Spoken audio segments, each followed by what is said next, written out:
Hi friend, অনুজ ভিডিওসে সকলকে স্বাগত।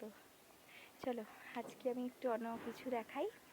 অন্য কিছু বলতে গাছপালা, প্রচুর ফুল গাছ তোমাদের দেখাই। দেখো তোমাদের পছন্দ হয় কি না, আর যদি পছন্দ হয় আমাকে জানিও, আমি তোমাদের কন্ট্যাক্ট নাম্বারও দিয়ে দেবো। চলো দেখে দিয়ে নেওয়া যাক। এই ফুলগুলোর নাম হচ্ছে ভুটান মল্লিকা। খুব সুন্দর ফুলগুলো, ছোট্ট ছোট্ট সাদা সাদা আর ভেরি নাইস। এইগুলো ডালিম গাছ দেখতে পাচ্ছ,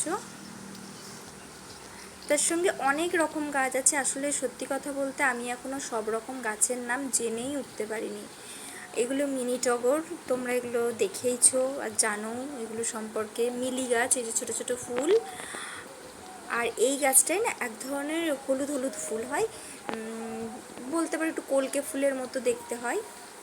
এই যে এগুলো জবা, এগুলোকে লক্ষ্মী জবা বলা হয়। খুব সুন্দর, প্রচুর হয়। আর এগুলো ছোট ছোট টগর ফুল, মানে ছোট বলতে বেশ ভালো সুন্দর টগর ফুলগুলো।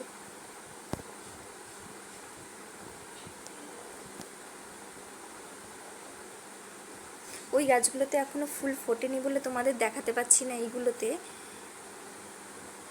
এই যে লক্ষ্মী জবা, পিঙ্ক পিঙ্ক কালারের। প্রচুর রকমের গাছ আছে এখানে। তুমি আম গাছ পেয়ে যাবে, নারকেল গাছ, তারপরে তোমার কুল গাছ, লেবু গাছ, মানে পেয়ারা গাছ, বিভিন্ন ধরনের লেবু, কমলা লেবু বলো। এগুলো তোমাদের লাগলে অবশ্যই জানিও, আমি এটা তোমাদের পৌঁছে দেওয়ার ব্যবস্থা করব। আর আমি মাঝে মাঝে লাইভেও আসবো, তোমরা দেখো, দেখে যেটা ভালো লাগবে আমাকে বলো, কমেন্ট করো। আর এটা তো আমাদের অফলাইনে ছিলই, সেটা আমি এখন অনলাইনে আনতে চলেছি। তোমরা পাশে থেকেও সাপোর্ট করো যাতে আমি আরও এগিয়ে যেতে পারি। কারণ তোমরা পাশে না থাকলে আমার এগিয়ে ওঠা হবে না, বা সত্যি কথা বলতে আমি সেই জায়গাটায় পৌঁছাতেই পারবো না তোমরা যদি না পাশে থাকো। তাই অ্যাট ফার্স্ট তোমরা সকলে পাশে থেকো, সাহায্য করো, তোমরা দেখতে থাকো, তোমরা কেনো। কারণ আমি তো প্রচণ্ড এইসব নিয়ে থাকতে ভালোবাসি। আর সত্যি কথা বলতে এইগুলো সঙ্গে থাকতে গিয়ে আমার মনটাও ভীষণ ভালো থাকে। ওকে, বাই।